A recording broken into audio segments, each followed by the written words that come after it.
Oh, after a short hiatus, we are back. We are back. Welcome to the Cigar Chronicles. I am one half of the dynamic duo. I'm Tremont Arnold. And I'm Ernest Tilley. And today we have a very esteemed guest, if that is a big enough adjective to describe her. But I will let Ernest introduce our guests in just a second. First, we want to thank BS3 Network. We also would like to thank Roku TV for the opportunity to host this podcast. We would also like to thank all of our podcast affiliates, our sponsors, Cajun Mouth. If you're ever in Las Vegas, Nevada, please visit Cajun Mouth for some good Cajun cuisine. Also, Crowns by Trey. And last but not least, Wing Snob, Black owned and operated. So please support our sponsors. So thank you again. So Ernest, I'm going to leave it up to you to introduce our esteemed guest today. Absolutely. It gives me great pleasure to introduce our guest tonight, Congresswoman, Congressional District 30, Eddie Bernice Johnson. And y'all, please, I'm going to give a caveat in advance. If I start stuttering, it's not Tourette's. I'm just so happy to have her on the show. And like the song said, Lord, just don't move my mountain, just give me the strength to climb.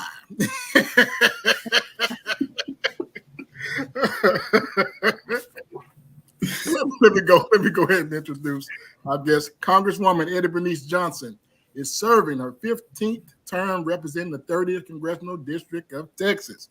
She is the first African American and woman to chair the House Committee on Science, Space, and Technology, and is the Dean of the Texas Congressional Delegation, in addition to serving as Dean of the Texas, New Mexico, and Arizona Democratic Congressional Delegation. She's also the highest ranking Texan on the House Transportation Infrastructure Committee and the first nurse to be elected to the U.S. Congress. Congresswoman Johnson began her career as the first female African-American chief psychiatric nurse at the VA hospital in Dallas. In 1972, she became the first nurse ever elected to the Texas State House and achieved that same distinction upon her election to Texas Senate in 1986. From 2011 to 2018, she served as the Science, Space, and Technology Committee first African-American and first female ranking member. Congresswoman Johnson has a reputation as a stateswoman who worked with both parties to get things done. She's also widely recognized one of the most effective legislators in Congress, credited with authoring and co-authoring more than 177 bills that were passed by the House and Senate and signed into law by the president. She has a long-standing reputation for providing excellent constituents services to the people who elected her. She is the founder of the Diversity and Innovation Caucus, the founder and co-chair of the Congressional Homelessness Caucus, co-chair of the Congressional Lupus Caucus, and co-chair of the Congressional Caucus of Bosnia. Congresswoman Johnson had the honor to serve as chair of the Congressional Black Caucus during the 107th Congress. Her acclaimed initiative, A World of Women for World Peace, has gained national and international recognition. Congresswoman Johnson is the proud mother of a son, Kirk, and of her 3 grandsons, Kirk Jr., David, and James. Thank you, Congresswoman Johnson, for joining our podcast. That's a pretty distinctive resume that you've created. We certainly appreciate you joining us tonight. Well, thank you very much, and thank you for your invitation. No problem. I guess we'll go ahead and jump on in there. Take it away, Trey. Okay, Congresswoman Johnson, I just want to know, especially with you making a pivot into retirement, what inspires you? What inspired me for my career? What inspires you? Yes, ma'am. Well, I've always, I came from a family that was involved in the community and in the church. And so I've always been involved with activities going on. I remember my parents registering voters when people had to pay poll tax. And so I don't know a time when I was not attempting to be aware of the importance of voting and being involved. That was one of the things that I was doing when I was encouraged to run for public office. I had no dream, no imagination, no plan to ever run for office. I was just helping to try to provide for the opportunity for us to have representation. And so I walked the neighborhood raising money to help to pay for a lawsuit so that we could have single member districts.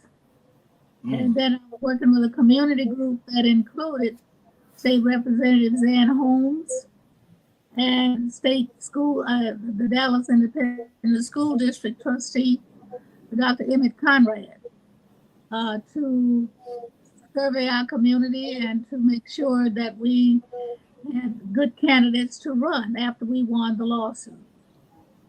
After several days, it was Reverend Holmes that asked me to resign from the group because he wanted to submit my name as a candidate. I was really quite surprised because I never dreamed of running for office. But I cooperated and ran back in 1972, which was quite different from now, and became the first African American woman to run and win a public office in Dallas. I didn't even realize I was that much of a first until later when I was interviewed by a University of Texas professor who told me that, you became the first African American woman to win any office in Dallas. How does it feel? I said, I don't know, because I never thought about that part of it. Mm-hmm. That's crazy. Wow, that is. What has been some of the obstacles faced as a Democrat being in D.C.? Well, it's the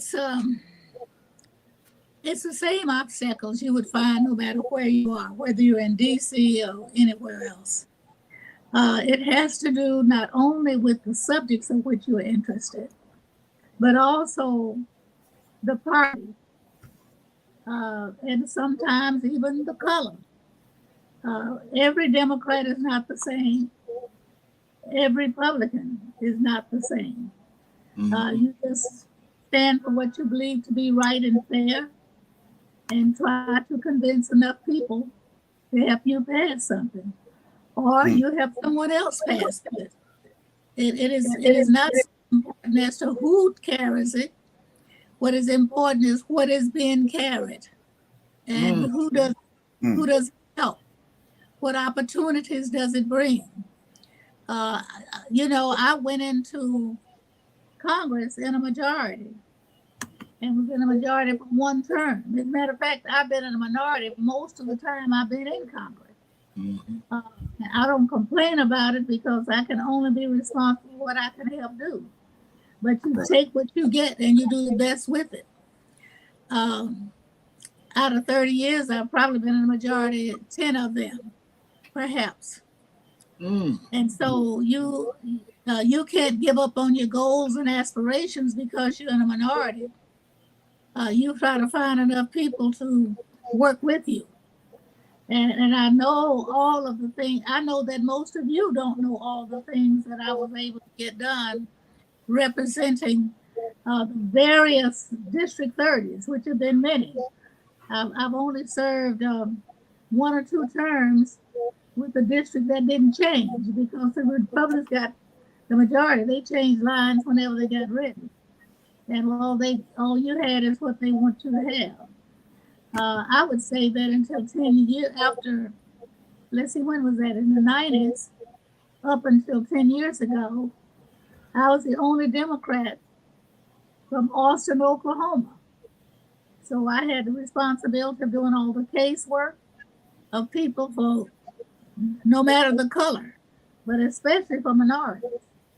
And so you have to take what opportunities you have and do the best you can with them. I never spent a lot of time complaining because complaining does not necessarily change anything. Right. Just did the best I could with what I had. That's a great segue to one of the other questions that we're going to be talking about, and I want to address some of the comments we've been getting thus far. Facebook, I want to say that may be James Turknett that may be commenting. If it is you, just make sure we recognize you, James. Yeah, like he was your former boss. I think that is James Turknett. But if that is you, please just put it in the comments so we can make sure we recognize you, James. Thanks, Robin. She thinks she states that you're amazing. And I'm gonna get to your question, Robin. So give me just a moment on that. So I guess on a lighter note, what was your first thought when you were advised that the Dallas Amtrak station would be named after you? It was just something that happened. I appreciated it. I didn't work for it. Didn't ask for it. I had nothing. Had no input on it. So I appreciate Mayor Rollins taking the leadership. And I must say that he did come to me and ask me if it was okay. About 2 years before it was actually done, we both knew, and the city council had voted to do that. I was not in a hurry, but he was getting ready to go out of office, and I thought, well, maybe we ought to do this while he's still mayor. And so that's why it was done at the time that it was. But it had been named at least 2 years earlier than that. Oh, really? I know that. I didn't know it. Yeah. Interesting. I didn't know that. That is interesting. And also, why do you feel that now was the time that you want to just go ahead and retire? Well, first of all, my age, and it was completing 30 years in the Congress. And I thought that was a time to make the change. I also, for about a year before I announced that I was retiring, I had been dealing with a knee that needed replacing. And that was not comfortable, but I didn't talk about it to the public. I complained to my family. And I was not resting well, but I was still working. As a matter of fact, the work is what took my mind off of it many times. And I know that you might know that about 30 different ministers had a conference call with me and pleaded with me to stay at least one more term. And that was actually a week before I actually announced my retirement. I did consider it. They knew I had been considering retirement.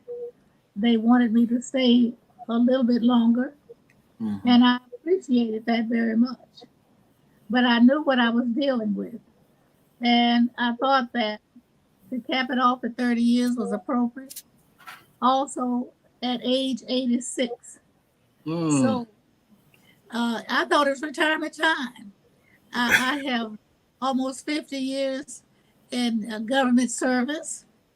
Plus, I have, as a matter of fact, when I retire, I'll have 49.7 months of government service time. And state, I retired from the state. I have time in the state Senate and state House and the state Senate. And so it was time for someone else to take that leadership. Gotcha. Thank you so much for that. And if you're for our listeners, again, we have Congresswoman Eddie Bernice Johnson on. If you have any questions, please put them in the comment. We'll definitely try to get to those questions as we go through this conversation. Go ahead, Trey. I'm sorry. Okay. What I want to do is I'm going to address one of the questions that we had in the comment box. This is from Robin Johnson. She asked, how do you feel about the voting laws? Of course, I don't feel good about them. All my life, I have fought for equal rights in voting and equal opportunity. As a matter of fact, back during the Ford administration, I believe, I was invited to the White House for the reauthorization, along with Martin Luther King's father and wife, and a number of other people elected from the southern part of the country.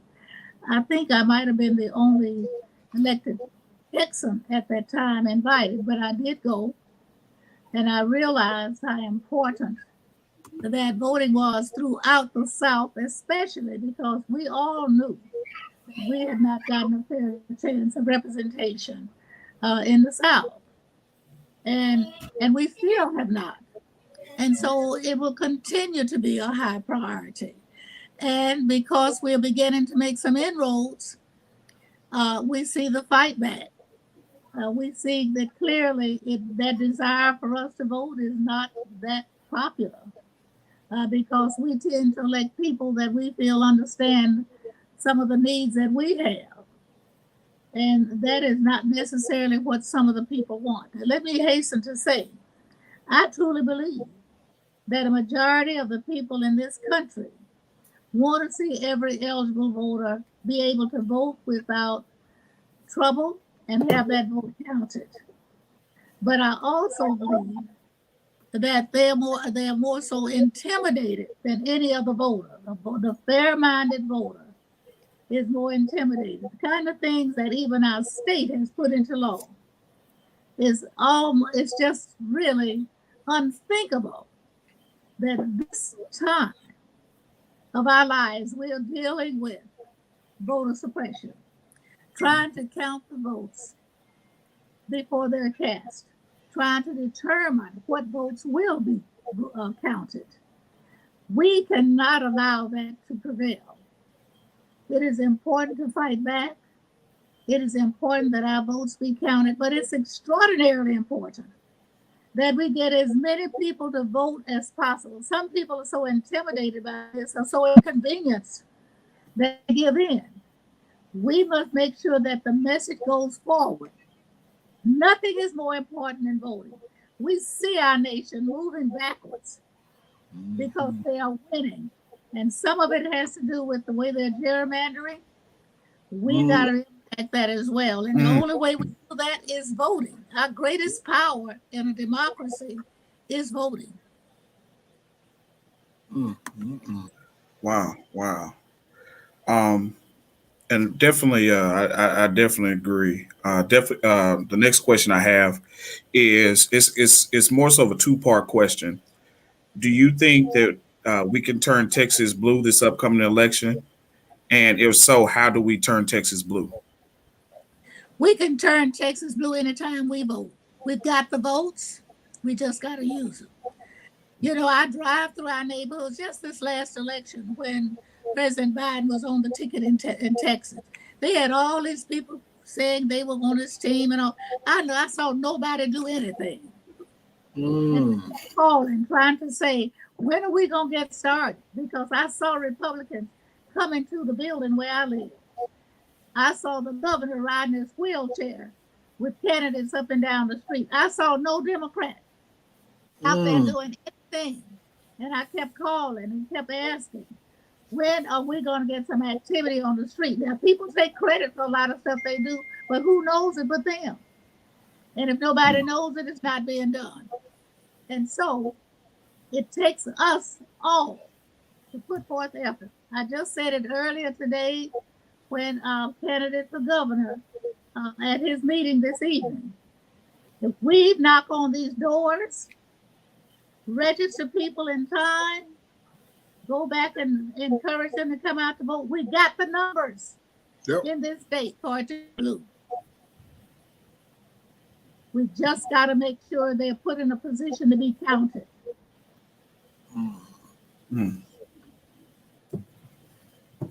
Y'all heard it. So all y'all folks that vote on this upcoming runoff election and these constitutional amendments that are on the ballots, if we see the numbers, it's our future. You can't complain if you don't do all you can to make sure that the future is not in your favor. Absolutely. You've got to do the work. Don't leave it to anyone else. We all have a job to do the work. You know, I remember years ago, before I ran for office, and I ran for office 50 years ago this year, I was working at the VA hospital as a registered nurse, and I saw how employees that were not professional, but good caregivers being mistreated. I organized the union. I couldn't even belong. I was a supervisor. That union is still active. We can organize people, give them the right information and leadership, and it will prevail. We have simply got to put forth the efforts. When I get ready for my own election, when I get ready to help someone, you know where I go? To the voters. That's who has the power. To the voters. Get in touch with those voters and encourage them to vote. But all in between, you can't act like you don't know them. You got to keep in touch with people. Help them through their questions and through their troubles. And that is not just left to an elected official. I get more complaints coming into my office that does not have a federal kind of interest. There are questions that should be answered by city council people or county people or state people.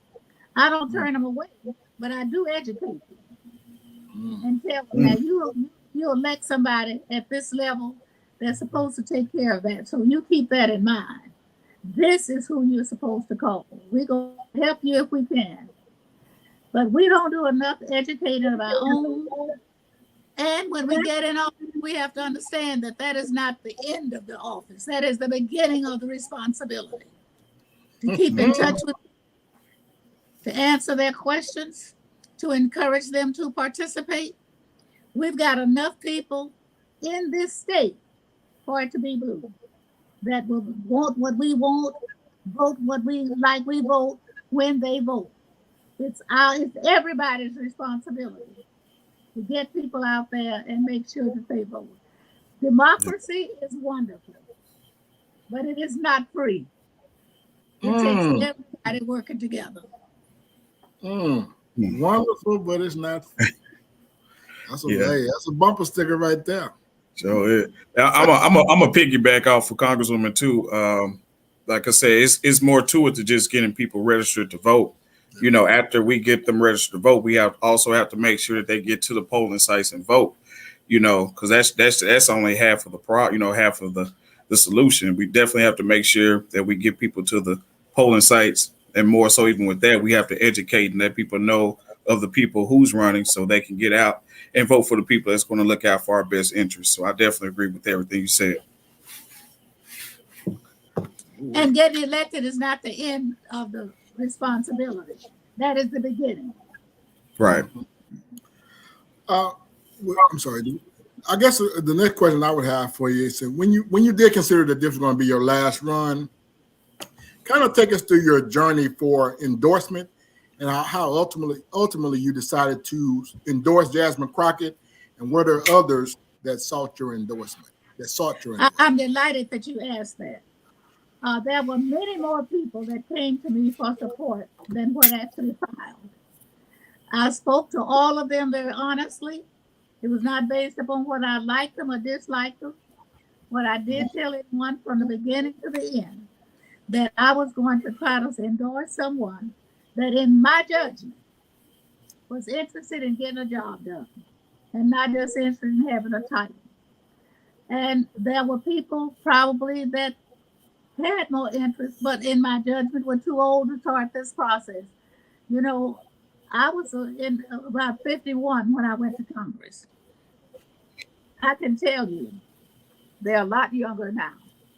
So going into a body when you're a little bit older than you ought to be makes the work a little bit harder, because you got to keep up with everybody there.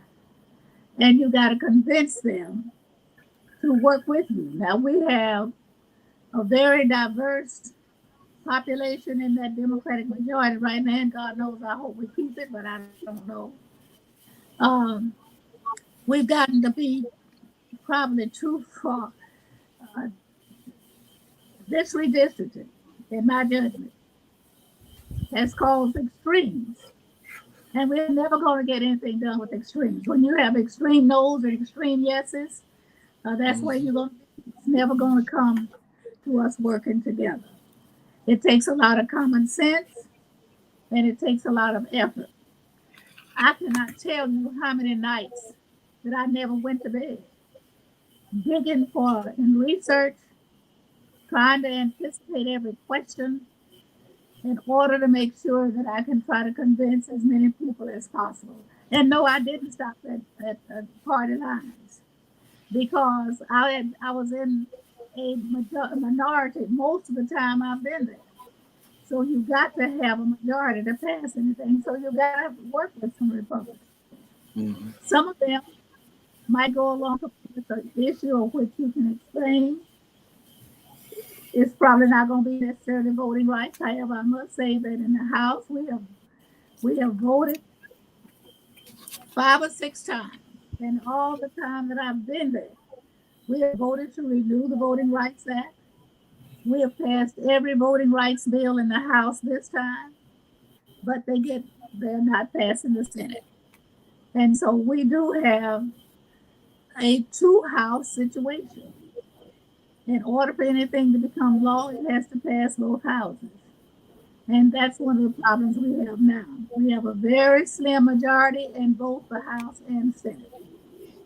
And everybody does not come from a district where they can afford to be what we consider extreme uh, liberal Democrat or extreme. We got more that comes from districts who can be extreme conservative.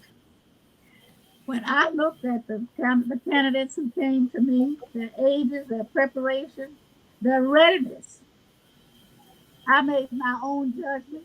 I take full responsibility for that judgment. It's nobody else's judgment but mine. And I didn't find anybody at that time. I had been grooming a young woman who decided at the last minute that she decided not to run. So it left me out there looking.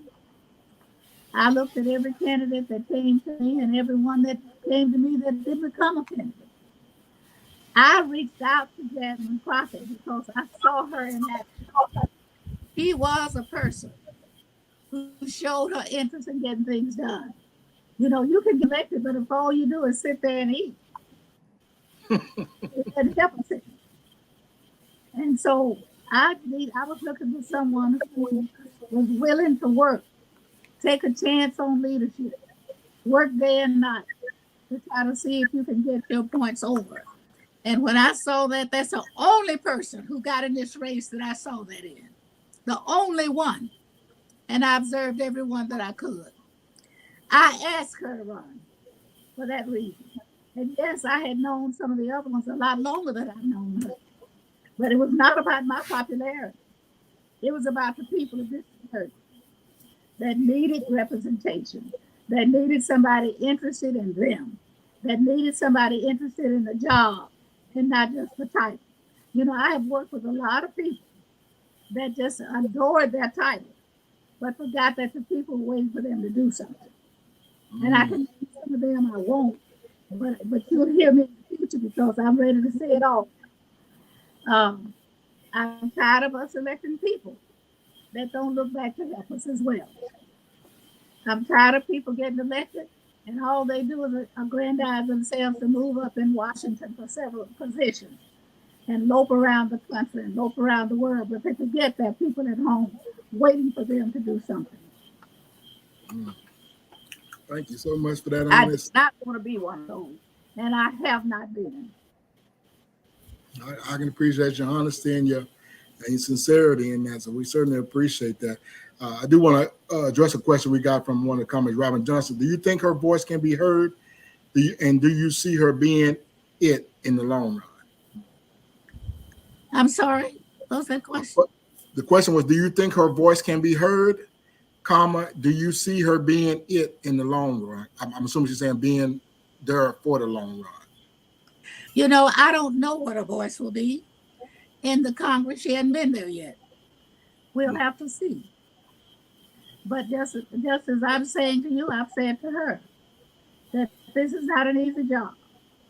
Mm-hmm. It's not one you've ever had before, and it's not one that you'll ever have other than it. It's just one type of work in the Congress that's different from any other experience that I've had. And I've been in the state House and the state Senate.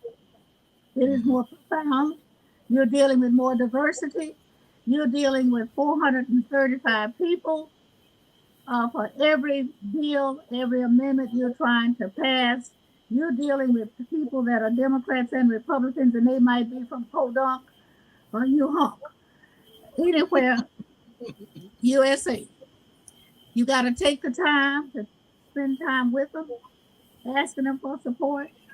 I can tell you that I received good support from some Republicans, some from Texas.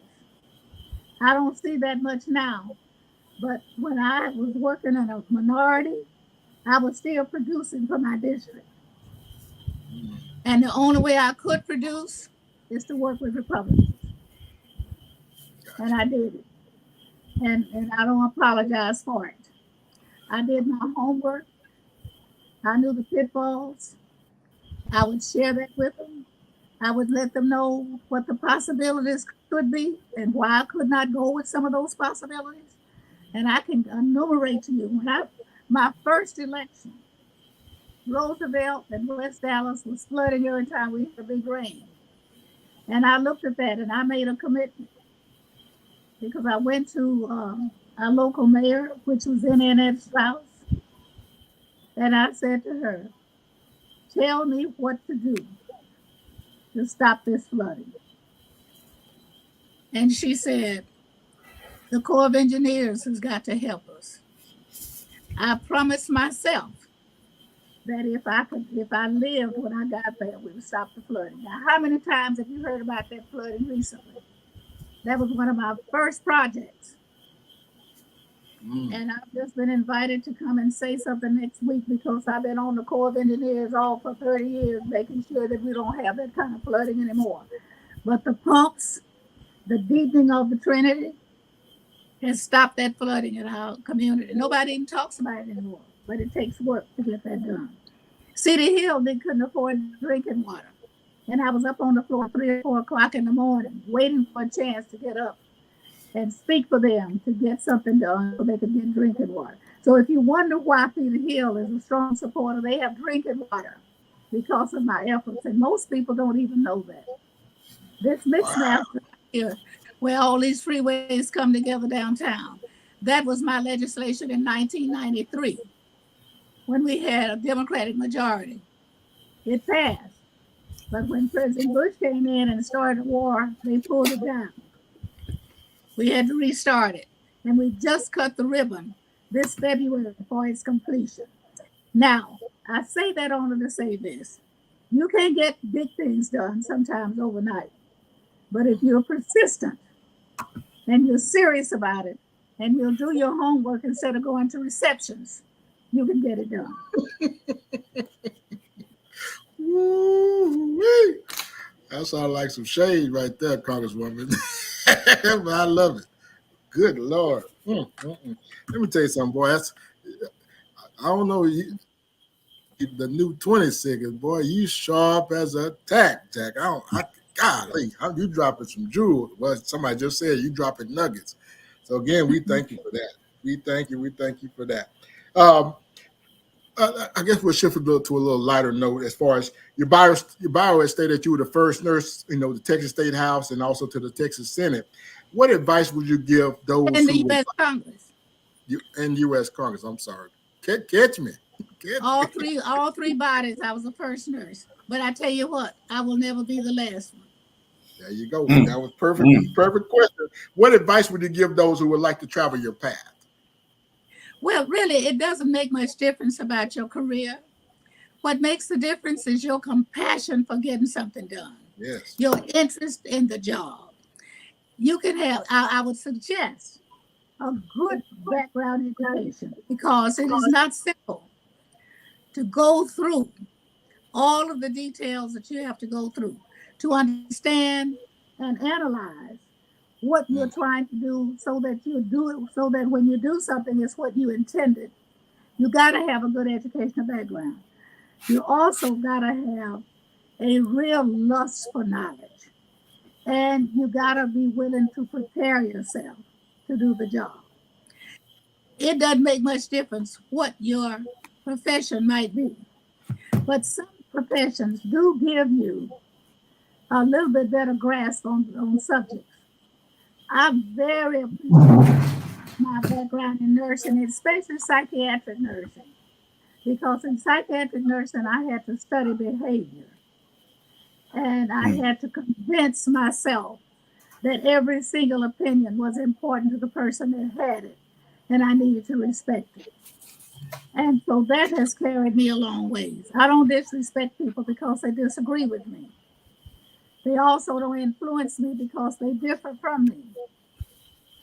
I try to work with them. I try to create a dialogue and I will explain exactly why I need to get where I'm trying to go. And I'll also say, if you want to go to the same place, I'll try to help you as well. So you can talk to any Republican around almost anywhere in Texas, but certainly in North Texas, because every project they got, I have to lead it for them and work with them to get it. And I have no apologies for that. That Cowboy Stadium is successful because I took it the leadership with Joe Barton to get done what needed to be done. And if nobody else knows it, Jones does. And so same thing with our universities. Our medical school has moved up notches because of the support that I've been able to give to them. We have two universities that have become first class, first tier universities because of the support that I've been able to give to them. The University of Texas at Arlington, the largest state institution with the highest amount of minorities, and the University of Texas at Dallas.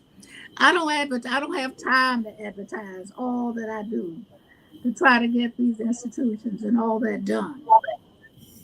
I have focused on research because you cannot do anything without first researching and making sure that your ideas are valid.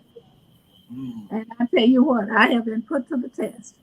Everything I tried to do for HBCUs when I got there, everything I tried to do for women in particular, especially in STEM education, coming from a city where Texas Instruments had just put STEM education on the front burner with developing that chip, that semiconductor that now rules the world.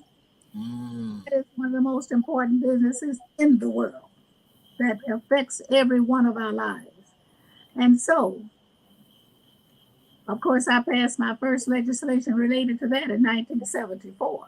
But every chance I've gotten, I've passed that much more because that's the one area that we as a people can excel if we understand what we're trying to do. You know, what bothers me is to see somebody go to college and major in political science and think they're going to get a job without going to law school or going to some graduate school. That is not going to exist anytime anymore in this country. It bothers me to have to import talent when we've got people here with abilities if we can get them going in the right direction. It bothers me for people to think you got to have a college degree to be productive and to produce. But you do not. You just got to have some other type of training. That's why we have such strength in our community colleges. And I've tried very hard to make sure that we continue to strengthen them. Because we have a number of students who can go and be very wealthy without ever getting a college degree, but got a skill that we need now. I want to share a little joke with you right quick that I carry with me. I have a colleague who is an attorney, a member of the Congressional Black Caucus. And he got to the office, got to a meeting we were having late one day, and he said, "I'm sorry I'm running late, but I had a plumbing problem at home, and I had to stay there and get it done before leaving New York to come." And he said, a plumber came. He was there exactly 47 minutes. And he charged me $667. And I said to him, "I'm an attorney. I cannot charge $600 and some an hour for my work." He said, "That's why I don't practice law anymore. I'm a plumber." And so I say that to young, you don't have to be an attorney to make a good living. You just have to have a. And that's what our community colleges are doing, a beautiful job in helping our young people. Oh yeah. Good Lord. Ooh-wee. Boy, I'm telling you, boy, I'm a seeker of knowledge. So, boy, you giving it to us this evening, Congresswoman. I did want to address one other question before I turn it over to you, Tremont. There's another question. Do you think building the broadband will go to communities that need it instead of Texas just building it on top of broadband that already works? Well, let me say this. In any technology, nothing remains the same forever. There's always progress and improvement. Every community needs broadband. If you look at the history of cable, you know that rural areas at first had cable before the cities got it, because we had all these major stations that were on TV, but rural areas could only get it if they had cable. Mm-hmm. And they saw how that technology worked. It is spread. Now, where are the deserts? The broadband, they're in low income communities. And some of them are within the city limits of Dallas. Those are the kind of battles we must fight to make sure that equality is there. And I've been trying to work on that for as long as I've been there. And we will continue to work on making sure that we have access. There was a time when the average person didn't think about getting a computer, and may not now, because there are some other gadgets, like different other gadgets that can almost compete with the computer. Yeah, your telephone is one of them. But you will need some type of technology. And I'm here to tell you that it does not work without the energy it takes to make it work, which includes the support of broadband. We're trying very hard to make sure that every community, rural and some urban, have access. We could see how much it was needed during the virus. When kids, they were driving up to McDonald's to try to get some kind of contact with some type of energy. Wi-Fi. Right. Or they had portable gadgets that they could go to the library and take home. Every home should have access to broadband because it's an essential element to keep up with anything. And so we won't stop pushing that until we get it done. Thank you. Gotcha. Congressman, when you officially retire, what's next? I'll let you know when I get there. I've been approached by many people in many areas, but I first want to retire. And that will be at 12 noon, January 3rd or 4th in 2023. I'll be free from having to live two places with unpacked suitcases. Most people don't know that I'm only home on weekends, but I try my best not to be missed in the week. I don't know what that's going to be like. Can you imagine? I haven't been like that in 50 years. But I'm going to try it, and I hope God will bless me to enjoy it. Wow. Well deserved. Congresswoman, if you could turn back the hands of time, what would you tell your 18-year-old self? You know, I don't know, because I didn't tell myself very much back when I was there. My inspiration and my direction came with a lot of help and a lot of encouragement. I've always been interested in people. I've always been interested in community affairs. I was volunteering when we were giving out polio vaccines and tuberculosis. I remember getting off at 8 o'clock in the morning at the VA hospital as a nurse and going to West Dallas as a volunteer to give polio vaccines, to give tuberculosis vaccine, trying to make sure that you use whatever time you could to bring everyone along with you. And so I've just been a person that always had an interest in what was going on around me. I remember that I would volunteer. I remember way back when I was a nurse at the VA, I volunteered to go out on a Sunday afternoon to do glaucoma testing. And I got there and they didn't want a black to do it. They never had a black to volunteer before. And I just said, well, I'm willing, but if you don't want me to do it, then I'll volunteer somewhere else. And so it's not so much of it is really kind of left up to the individual what they're interested in doing and what they're willing to give their time to do. I was always more interested in something like that and going to a nightclub. I just never cared for that. That is, first of all, when I was young, you went to a nightclub, you had so much smoke in your hair, you couldn't sleep at night. And so I just decided that was not a place I wanted to be. So I spent my time doing little church work and doing little community volunteering, and I got a great deal of satisfaction out of that. Now, I don't knock anybody who enjoys it. I would do anything to make sure it was possible for them. But you pick and choose what you desire. And my satisfaction came with doing things that I thought would ultimately help people. Gotcha. And so let me ask you this. I guess during your journey in public office, what are some things knowing now that you would have done differently?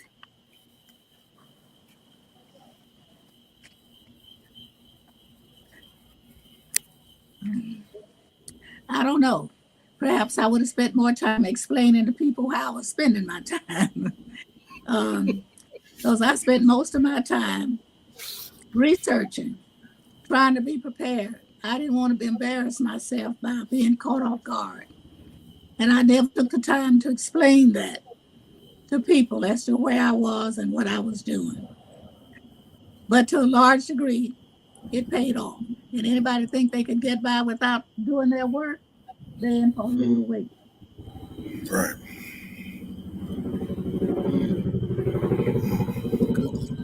Good. And in addition to the accomplishments that you have achieved, what would be your top 2 or 3 bills that you've authored or co-authored that were passed into law? Ooh, that's a big one. Well, I think that one of the simple bills that I passed when I was in the Texas House was making free breakfast mandatory as long as the federal government made it possible. And that bill was challenged all the way to Supreme Court twice. One by the Garland School District and one by the Lubbock School District, but it was upheld. And the research has shown that students have performed so much better when they can listen to the teacher instead of their stomachs when they go to school. And I worked with the Dallas Independent School District. We developed a hunger summit that we could keep watch over that, so that now in Dallas Independent School District, the kids can get food without asking. They'll make it available for them in the classroom. Kids perform better when they get breakfast. And so I think of all of the legislation that I've passed, that's one that's had some very primary impact. You have 1 or 2 others? I think that funding DART has been a major improvement.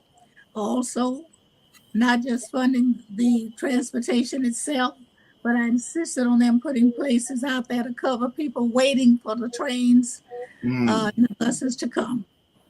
Because for years they stood in the rain or cold or whatever, heat.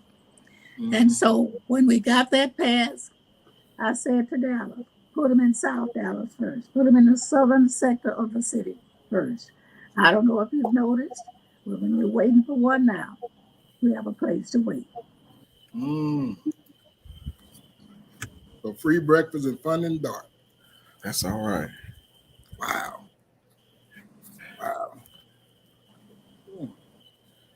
I'm sorry. Go ahead, Trey. You good?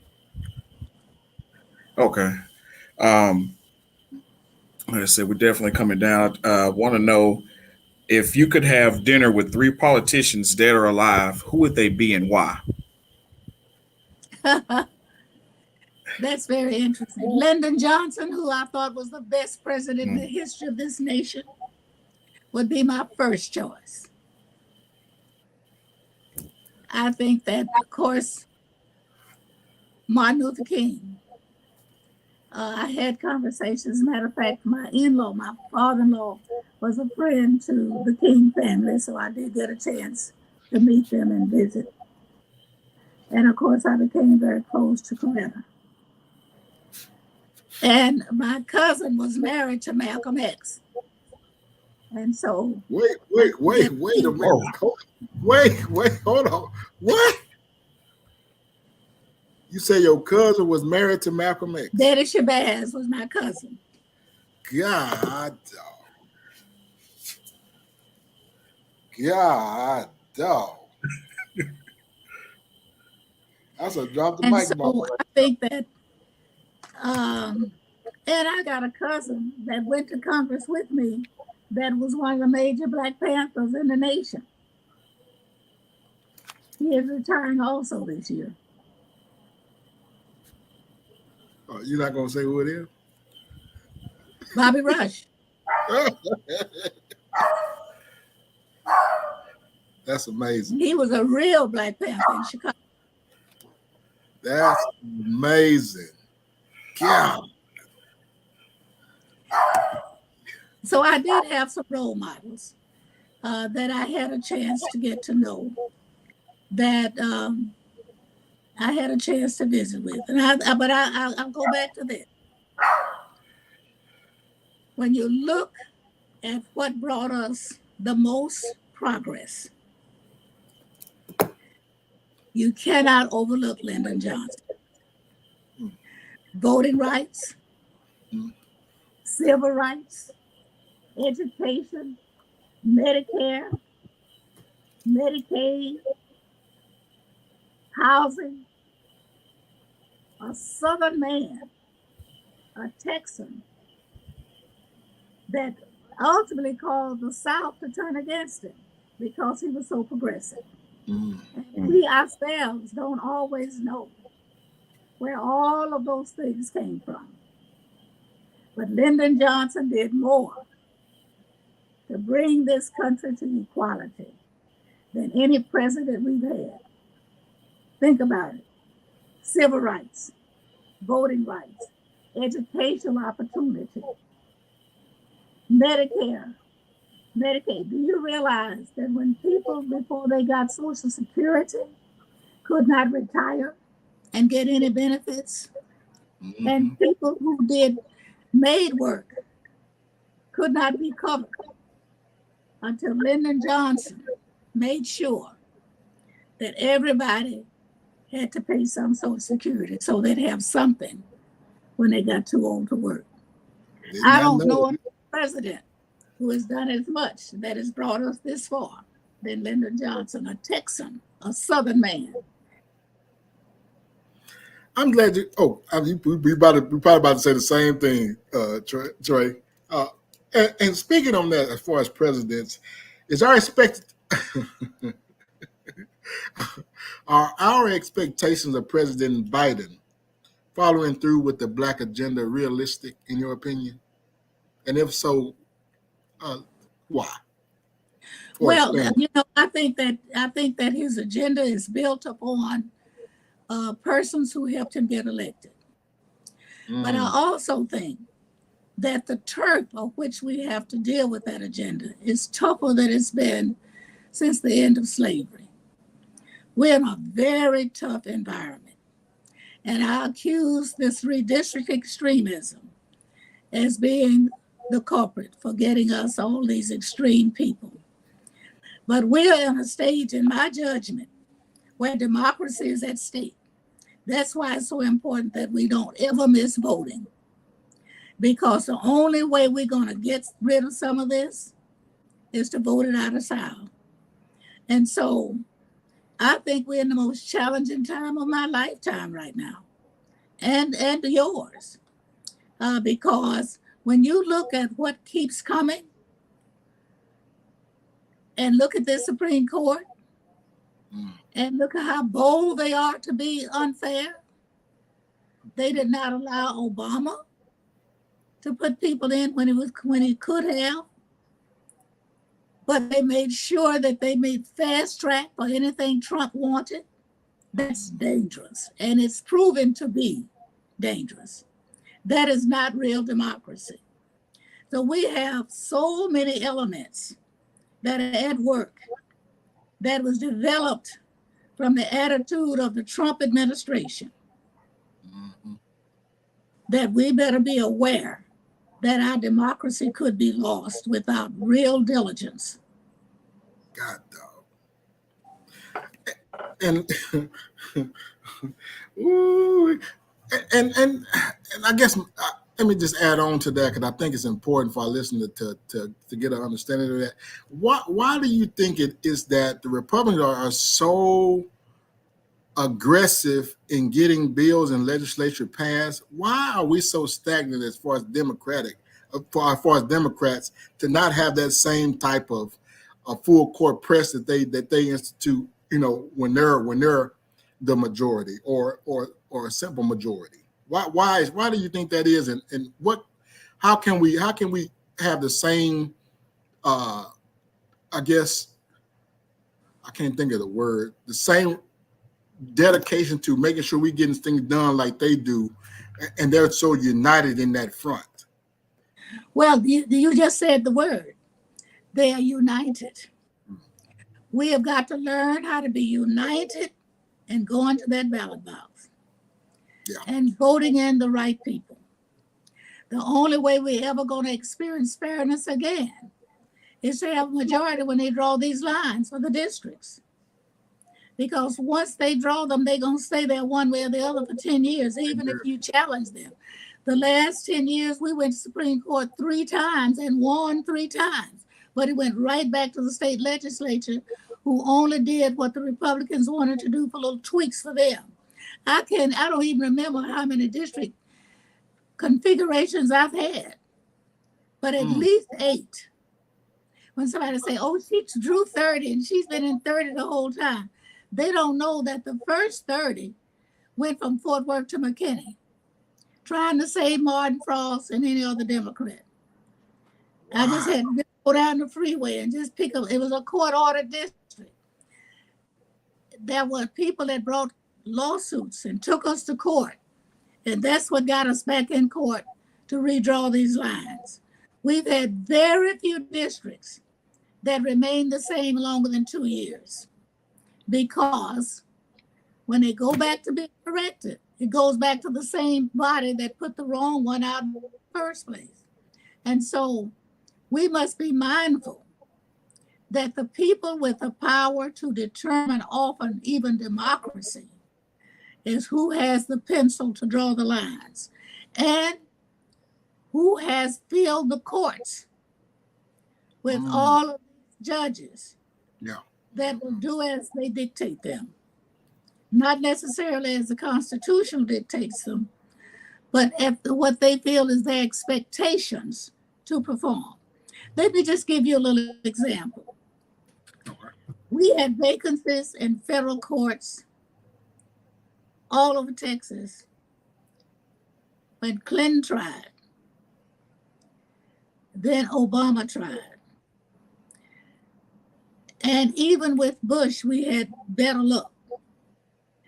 But just as soon as Trump came in, whatever vacancies we had disappeared, and the Democrats had absolutely no input. Prior to that, when President Bush was in there, they'd run it by me to see if I had some question about a person being appointed.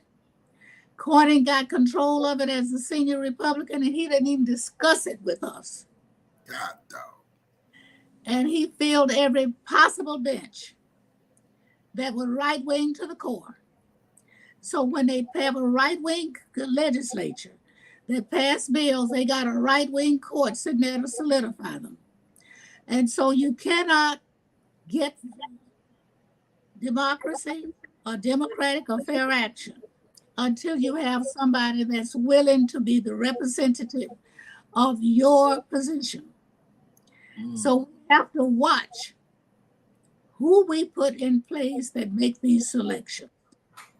We are in real critically bad shape throughout the South because of Trump's administration that put every judge in there that don't want anything that we want, that all we want is equality. And if you see, even now, with a Democrat in the White House, we cannot get these Southern senators to approve of any appointments to the federal judiciary that we want, right, even with us having a majority in the House and Senate. Wow. Wow. So we can get we can get some fairness in New York, in California. But when it comes to the bulk of where the people live, in Mississippi, Alabama, Texas, Louisiana, North Carolina, South Carolina, Florida, they'll whip us every time. So we have to think about not just who wins that office, but what the depth and the breadth of that influence in the office. We're getting whipped at every stage of our democracy. These federal judiciary appointments are okay if they're in the East or West, but don't go to the South. Well, guys, that includes Texas. Let me tell you something, boy. If you ain't learned nothing in here, you stupid. Boy, I tell you, Congresswoman, man, I can't thank you enough. We can't thank you enough for the knowledge that you've given us.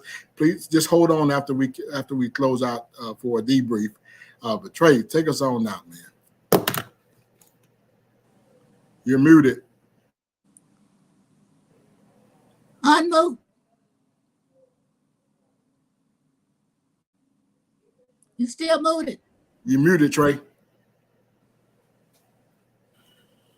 All right, sorry about that. Terry Hollingsworth in Arkansas, she's the first Black county clerk down there. She commented and said, we definitely have to watch who we put in place. So I definitely wanted to send her comment out and everything. But yeah, it was definitely some jewels and some nuggets dropped today. And we definitely appreciate you, Congresswoman Johnson, for tuning in. You could have been doing anything else in the world, but like I said, you chose to be here with us tonight. We definitely appreciate it.